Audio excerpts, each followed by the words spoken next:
All right, so we just finished with our very first segment of the program. We're into the next segment, and my guest is Ben Adjei-Amoah. He's a stock analyst with First Bank Financial Services. We're looking at inflation, and we're going to be talking about, the fact that inflation has dropped. The rate of inflation has dropped from 15.8% to 15.5%, which is the lowest in 24 months, as well as subsequent calls on the central bank to consider a downward review of the policy rate. We want to do some analysis on this issue. Ben Adjei-Amoah is a stock analyst with First Bank Financial Services, but inflation rate for November is 15.5%. The drop from 15.8% is the lowest in 24 months. Inflation eased from 17.2% in September to 15.8% in October. This was on the back of the continuous stability of the cedi against major foreign currencies, especially the dollar. November inflation is 15.5%, making it the first time since January 2016 that the average rate in prices of goods and services, as measured by the Consumer Price Index (CPI), has declined. The acting government statistician Ban Wadieh, who announced the rate in Accra, attributed the drop to base drift effect and also the fall in non-food group, which fell by 0.7% to 18.7%. Economist with Databank, Courage Mate, said the drop in November inflation is an indication the central bank's tight monetary policies are working. The consistently tight monetary policy we've had since November last year till now has been quite effective in containing the demand side pressures, and so overall, and the outlook that we are seeing and the development that we are seeing for inflation so far only goes to vindicate the central bank's position that inflationary pressures are easing and the outlook is a bit more moderated. He said a drop in December and in January before the Monetary Policy Committee MPC of the Bank of Ghana meet could lead to a substantial drop in the policy rate. If the policy rate drops substantially and treasury bill rates are already dropping and that trend continues, you will see generally that the cost of capital should start going down, and so credit to the private sector should start booming, and the cost of credit also should reduce, and so businesses should be able to access capital relatively cheaper. Right, so I'm going to start this conversation with Ben Adjei-Amoah. He is a stock analyst with First Bank Financial Services. Ben, thank you very much for your time. Good to have you in the studio. Thank you for having me. Great. We haven't met since elections. Yes, I hope you're doing great. Yeah, great. So before we come to inflation, a forecast by RMB Global Markets Research, a South Africa-based research firm, has said that the central bank's policy rates could fall below 20% in the coming year, the first time since 2014. What's your take on that? I think it's very possible. Inflation rate has been trending downwards, as we are all aware. Now, the band or the target band for the central bank is 8% plus or minus 2, which means that any single-digit inflation rate is desirable for the central bank. We saw the slight decline in November 2016 when they met for the policy rate meeting. However, we expect that inflation rates will continue to drop. And so in the next 12 months, towards the end of 2016, it's possible we should be seeing a policy rate far below 20. That's quite interesting, because a lot of the times during election periods, there are fears of government overspending yes, and all that. So what's different about this year? The truth is the fears of our government overspending did not go away entirely. Indeed, we are still holding on to our seats. We are still waiting for fiscal data for the last 6 monents, which haven't yet been released. The thing about this period is that this is the first time we run an election during an IMF bailout. And there's always this confidence that the IMF will always keep the government in check when it comes to expenditure. And so it's purely based on speculation. There's no real data to back it. I wouldn't call it speculation per se.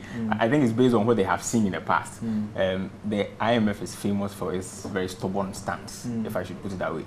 And so everybody can be confident that if they are in the game, and they are in this case, then they can hold government to its word and help keep the expenditure in check. We are still waiting to see the fiscal data though, but until then, everybody is quite confident that everything is still in play. Quite interesting though. We're going to have a new government inaugurated by the 7th of January next year. There's been a lot of talk about whether or not the central bank governor is going to be maintained or, replaced. What's your own thought on that? it has always been tricky. Will that have any bearing at all on, monetary policy management? I don't think it would. The way the central bank is set up, the governor doesn't hold complete power like the president does in the executive branch. Indeed, even in the monetary policy committee, there are two individuals from the private sector, one from academia and one from the private sector. So he's not the individual, the sole individual who takes all the decisions as the direction of the policy rate and all that. And so even if he's changed, which I think should not happen in any case. You don't think it should happen? I don't think it should happen. Then it still won't affect our policy committee, our monetary policy outlook going forward. The thing is that his tenure is guaranteed by the Constitution, and there's a reason for that. Central bank independence is one of the few things that economists agree on all over the world. And removing a governor just because the president that elected him or appointed him has lost power is not the right thing to do. I think it affects market confidence. It gives investors the impression that politics can always influence the central bank. And that, of course, goes against the idea of central bank independence that we are just talking about right now. There appears to be some bit of goodwill currently being enjoyed by this government. Already after the announcement, we've heard stories about Abossey spare part dealers reducing, the cost of. What do you see happening? I think that is not really economic. I think it's purely political in nature. Right. Okay. I think it's entirely political in nature. We're all political beings. I mean, irrespective of what you might think or what you might say. Will that have any bearing on investor confidence? Oh, it should. It should. Any economy moves by consumer spending. I mean, you can do whatever you want to do. It's two things. It's either consumer spending or exports. Unfortunately for us, exports have not been a very strong driver of our economy in the last 3 years because of low commodity prices for our main exports. And so we need consumer spending to pick up. And so if traders and businessmen and women are going to reduce their prices so people can buy and sell more, I think that will be in the right direction. And also the fact that we've gone through a peaceful election. Yes. We are almost going to see a peaceful handover of power from one president to the other. It should engender some business confidence, investor confidence, and that is good for our economy as well. It gives people the clarity that they need going forward, that okay, if I put my money here, there's not any political risk that is going to affect it. As I'm sure you are well aware, the cedi has been stable for some time now. Inflation is also on the decline. Interest rates have dropped sharply. So if there's also that political stability, then it means that everything is on course for the economy to finally pick up from the doldrums we have seen it. I need us to talk about the issue of interest rates, which you just touched on. The projections that the policy rate could come down in the coming months. The most important thing for me is if this will trickle down on interest rates. But we'll come back to that discussion. But a senior lecturer at the economics department of the University of Ghana, Dr. Eric Osei-Sibe, is insisting that with November inflation dropping to 15.5%, the central bank should drop the policy rate to at most 20% to complement the macroeconomy. Additionally, he says the new government should adopt measures in persuading banks to reduce interest rates to boost business activities. The incoming government has a much more focus on growth, how to expand the productive structures of the economy, and that can be achieved if interest rates come down. And we want to see the central bank complementing that vision with boldly reducing the monetary policy rate. It should be reduced because inflation now is about 15.5. Dr. Osei-Sibe added, despite the change in government, he expects the IMF program to be maintained. Domestic borrowing is also expected to be reduced to complement inflation. This will bring stability to the economy. The first 2 quarters of 2017 is expected to show signs of resilience. Crude oil prices have increased quite substantially to about 57 or so per barrel. And that for me is a good signal, it's good for the economy. If that happens, I think that in the first quarter, second quarter, we're really going to see some positive development in the economy. All right, so that was Eric Osei-Sibe. He's a lecturer at the senior economist at the University of Ghana. Ben, essentially he's suggesting that with, inflation going down, the policy rate should go down necessarily. he's not wrong entirely. You see, the problem with our policy rates, or okay, it's not really a problem, but our policy rate is set at a level to achieve two things. Now, the central bank always insists that it's pursuing an inflation targeting framework. So everything that it does with the policy rate is supposed to affect inflation. But the truth is, the policy rate is also one of the tools that the central bank uses to fight depreciation of the cedi. And even though inflation is trending downwards, if you have looked at the figures recently, you've seen the weakening of the cedi against the dollar in the last few weeks. It's not really a Ghanaian problem. I think the problem is the dollar itself. The dollar has been rising very strongly because, one, interest rates have increased in the US, and also because everybody is expecting inflation in the US to be stronger. That means that if the cedi has to be able to maintain its stability against the dollar, the central bank has to take action again. And the truth is, the policy rate is one of the main tools that they use to do that. And so even though inflation is dropping and everybody would expect that the policy rate should follow suit, and it should follow suit, it might not follow as sharply as we would all want. Right. Because it has to remain at a certain level in order to keep the money coming in. Right. And where does interest rates play in all this? Interest rates play in the sense that, you see, interest rates for the policy rates, or for most people who borrow from banks, for most small businesses and for consumers like you and I who borrow from banks, the policy rate goes into the calculation of the rates we pay on our loans. And so if policy rates are lower, obviously that benefits us, because then we pay lower rates on any facility we acquire from the bank. For multinationals, however, and for larger institutions, they are able to borrow benchmarked to the 91-day or the 182-day T-bill. And so even if the policy rates and interest rates are still high, and the 91-day and the 182-day are lower, those companies and those institutions enjoy lower interest rates. So for instance, somebody has an interest rate that's pegged 91-day T-bill plus, say, 1%. If the 91-day T-bill falls to, say, 16% or 17%, it means that person is paying just 18% on their loans. You and I would not be able to access such low interest rates on our facilities. And so it affects different parts of the economy in different ways. It will be one of the litmus tests for the incoming government. They have campaigned a lot on high interest rates, the private sector being crowded out, you know, because government has been doing a lot of borrowing on the local market. Do you see them, you know, struggling to bring down interest rates? I think you already said what the problem is going to be. The problem with the high interest rates is because government has been borrowing significantly from the banks. Now, the reason why interest rates are falling now is because they've been trying to borrow less and less. So you see the banks making a lot of bids, and then they accept smaller and smaller amounts. So every week the bank have to bid lower and lower rates. How sustainable is that in the long term?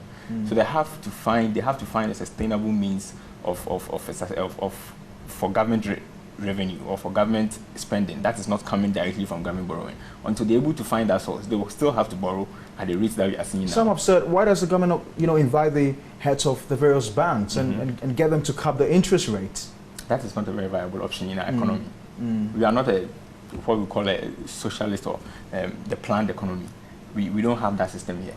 When you do that, what happens is that the banks will stop lending to everybody. Because it won't be profitable for them to do so anymore. So they'll just buy T-bills and sit at work and wait for it to mature and then re-buy T-bills. You don't think that will be a very effective way of managing it? In fact, it will have a very dampening effect on the economy. They will stop lending completely. And the problem now is, at what rate are you going to cap it? What is going to be the determining factor, or what formula are you going to use to cap those interest rates? Because the banks would have to compete among themselves. Exactly. And we are in a system where we don't have as much data as we would want to be able to calculate all these rates. So are you going to cap it for only the banks, or are you going to do the same thing for the savings and loans and the microfinance people as well? And you know those ones charge even higher rates than the banks. So how is it going to work? So eventually what happens is that everybody just sits back. You have capped it, fine, then we won't even lend to anybody again. And that's a problem we might face going forward if the government tries something like that. Let's look at the stock market as well as the commodities market. We can start with the stock market. How has it been performing lately? This is the second week. On Friday, the stock market ended with a gain for 2 weeks in a row. And what accounted for that? Losses. Actually, it's just one stock that is driving the market. ADB shares have been the main bullish stock on the market for over those 2 weeks. The truth is that it was listed just last 2 weeks Monday. I'm sure you're aware of that. And investors have been, very interested in that stock, and so it is driving the market upwards. A few of the banking stocks, StanChart has also seen some gains, but most of the other stocks are still on the downtrend, including EcoBank and Cowbank. So we are still not seeing a very much stronger performance of the stock market. It's a gain in any case, but it's mainly driven by just one stock. The truth also is that we are in December, and normally around this time, most of the pension funds and the mutual funds sell off their stocks so that they can beautify their accounts a little, especially in a year like this when they have sustained heavy losses. And so you find them selling off, and then you wouldn't expect the stock market to do very well in December. Generally, what would you say of the stock market for the year 2016? I know it's been a bit topsy-turvy. What would you say for it? I think it has been a very poor year. This is the sharpest decline we've seen in a long time. It's almost at 20% less than it began at the year at now. The issue has been with high interest rates. I mean, most of the companies in the stock market have picked up. We have seen increasing profitability. But the problem is if interest rates are at 25 and 24%, I mean, there's no reason why anybody will be doing equity investments as compared to fixed income. But now that interest rates are going downwards, we expect that next year the stock market should pick up. So what, you're saying that it's not been profitable for people who've had to invest in stocks this year? Not exactly. But the truth is also that some of them, because there was increasing profitability, some of them paid very good dividends. And so for dividend paying stocks, there was some very good returns over there. But for stocks where your main source of return was, price appreciation, then it hasn't really been very, very good. The city, how has it been? The city is holding its own against the euro and the pound, as that's always been. It has weakened against the dollar over the last 3 weeks. And like I said before, it isn't really because of weakness in the city itself. It's just dollar strengthening. In fact, the dollar has strengthened against against all the other currencies in the world. Particularly because, like I said, interest rates are expected to rise, and they have risen, and inflation outlook is also very strong in the US. What about the commodities market? The price of gold, cocoa? Yeah, gold is in trouble. Gold is always beneficial when there's all this kind of volatility in the market and uncertainty. Now, it looks like there's a little bit of political uncertainty, especially in the US. And especially now that everybody is expecting interest rates to go up, gold is not looking very good right now. It has fallen to below 1,200, which is a very, very, very low price compared to what we have seen over the last 3 years. Oil has seen some strength because of OPEC finally coming up with a deal. We have seen other non-OPEC countries joining the deal, so it makes it look stronger. So yeah, going forward, that should also be very good. Cocoa, however, is still looking very poor because everybody expects that this year, between October 2016 and September 2017, there's going to be a bumper harvest. And as we've learned in economics, whenever there's huge supply and low demand, then the price will fall. So we are seeing weakness in cocoa I'm going to ask you to hold on. We'll take the Entrepreneur's Corner, we'll take the investor page, and then I'll come back, take his concluding comments, and then we can wrap up for tonight.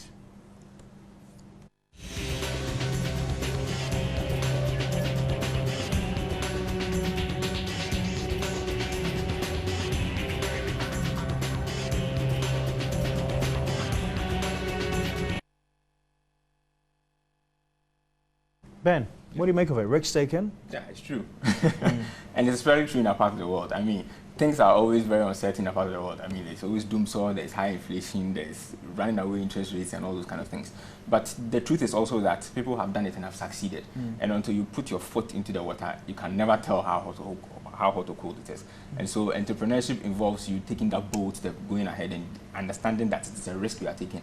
And it's possible you would fail in any case, but if you didn't try it, then there was even no possibility of that failure in the first place. It's always a good idea to be able to take the greatest people in business have had to take very huge risks. Exactly, and it has always, it hasn't always borne out well for them. There are some who have had extraordinary and incredible losses at the very beginning, and then who have been able to turn that around and then made themselves into successful businessmen. So that was for Entrepreneur's Corner. Let's go for investor page.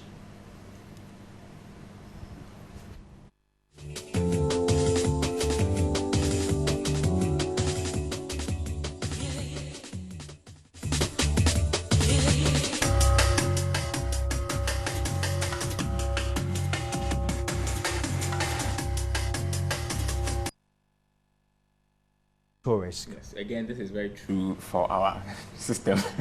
It's always very risky to put all your money into one basket. And that doesn't have to do with only equity investments, even fixed income investments. We've heard of, I don't want to start mentioning names, but people who have put huge sums of money somewhere and who have suddenly lost all of it. And so it's always good to diversify so that even if you lose a little money somewhere, you still have a huge chunk of it sitting somewhere and still working on your behalf. And that is how you should look at investment. You shouldn't just look at investment as in how much am I in. You should also be looking at the risk that comes with the returns that you're expecting. Let's go back to the issue of cocoa and what it looks like. The inability to achieve the cocoa target over the period. What challenge does the next government confront? What does it have to do, really? I think we have always known the solution to that problem. The first one has been that you know, the pesticides and some of the chemicals that the farmers use to grow the cocoa have to reach them at a particular point in time. It's a very small window of time that they have to apply those things so that it fits into the rainy season and all that. When you don't get it within that window frame, they lose the opportunity to boost their yields and to protect the plants from those pests and those diseases. So I think what the government has to pay attention to is to ensure that the farmers receive those items and they receive them on time. The second one is to be able to transport the cocoa from all the farming communities in the Ashanti and the Western region and the Brong-Ahafo down into the ports at Tema and Takoradi and to forward them for export. There are still issues with some roads in those areas, and until they are resolved, it will still be a problem getting those cocoa out of those communities and into the ports at Tema and Takoradi. You know, a lot of people had expressed fears about the Dutch disease in the run-up to the discovery of oil, and that, you know, there was going to be less attention paid to the agri sector. Is that to say that the discovery of oil and the production of oil has also led us to denying the cocoa sector? Not really. The cocoa sector has always had those problems. I mean, it is not... But we managed to attain the 1 million metric ton target. Yes, and you see, the issue now is the problem has become worse now because, as you would have noticed, our rainy season and our dry season have even become more erratic than it was in the past. And so the time frame has become even smaller than it was before. And so if you don't get it within that time frame, then the farmers miss that opportunity. And so let's say in the past, it wasn't much of, it was always there, only it didn't affect them that much. It's now that we are seeing the real effect of those things. I don't think government has suddenly withdrawn away from supporting cocoa just because of oil. The government has still provided the support that the cocoa farmers needed. Significantly this year, we've had lots of issue with regards to the price of oil. It depreciated, it came to its lowest level, it started picking up. We had OPEC nations unable to agree whether to intervene or not. It's been a rather, you know, interesting year. For oil, yes. Yes. The deal they hammered out last 2 weeks was the first they've had in 16 years. 16 years. Now, there's always a problem with the cartel. The problem with the cartel is that there are so many people in a cartel, and they're trying to get everybody to agree to one thing. And as you are aware, it's always almost impossible. An individual interest. Everybody has an interest. And there are always political factors at play. For instance, Saudi Arabia and Iran are always at loggerheads because they have their own selfish interests at play whenever they're going for these talks. The issue also in the past few years has been that we had Iran, which had a sanction lifted. Exactly, and Iran has to boost production. Iraq itself didn't have any sanctions, but wasn't able to produce because of war and all that. Now you know the case of Russia as well. Exactly. The problem now is that in the past, when OPEC used to control more than 70% of oil production across the globe, currently it's less than 50%. There are so many other producers who are not OPEC members, like Norway, like the US, like Russia, and the US is pumping more and more and more every day, like Canada. And all these people are not OPEC members, but they are producing a very huge amount of the oil that's on the global market. And so even if you hammer out a deal to limit production, and those people are not part of the deal, you don't really affect world supply the way you'd have wanted to. And our own neighbors, Nigeria, they suffered a recession. Exactly. The economy has largely depended on oil production. And we saw the effect of a reduction in crude oil prices on the economy. Yes, I think Nigeria is a classic case of what you would call the Dutch disease. Nigeria, especially the Delta region of Nigeria, is one of the heaviest deposits of mineral resources in the world. They have everything there, gold, bauxite, anything you can think of that we have in Ghana here. And it's almost as if they don't even notice it, particularly because oil brings them so much money. And so they have moved away from all those things and they concentrate on oil. I don't know, I haven't done the research to see if it's cheaper for them to produce oil than it is for them to produce the other commodities. But I think that they should look at diversifying. It's a very, very important thing for them to do, and they have the opportunity to do it. They have huge deposits of natural resources beneath the waters in the Delta region that they can cash in. We cannot sign off without talking about the stability of the city. It's been remarkable this year. Yes. I mean, when you do the comparison between this year, the previous year, and the year before, you can see the trend of stability from the start of this year. What really accounted for it? Was there any ingenious act of the central bank? The policy rate was the first one. The policy rate, the very high policy rate that we all complain about. one of the effects of that very high policy rate is that it kept interest rates very high, which means that it made it viable for people to still invest in the country. When I say people, I mean outside investors. And so they kept bringing in their dollars. And so the policy rate was one of the things that kept the cedi's guard. Another thing was the government's ability to keep expenditure in check, especially from 2015, not just this year, but coming from 2015.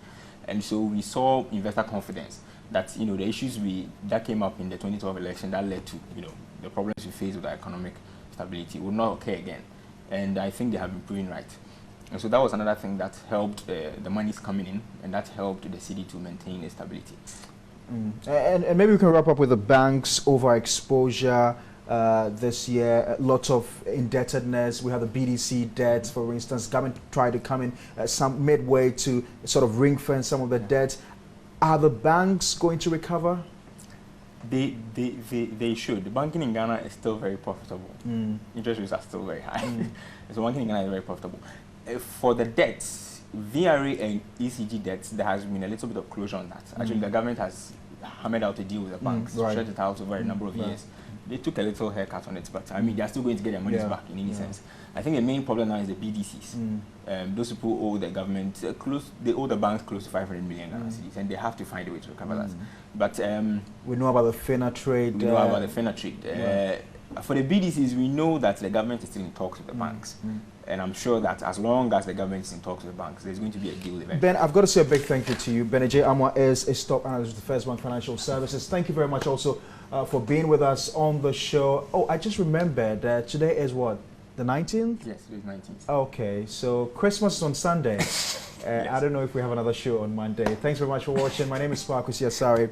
Thanks for being with us all throughout the year. We've got News 360 coming up shortly. Thanks to my producers.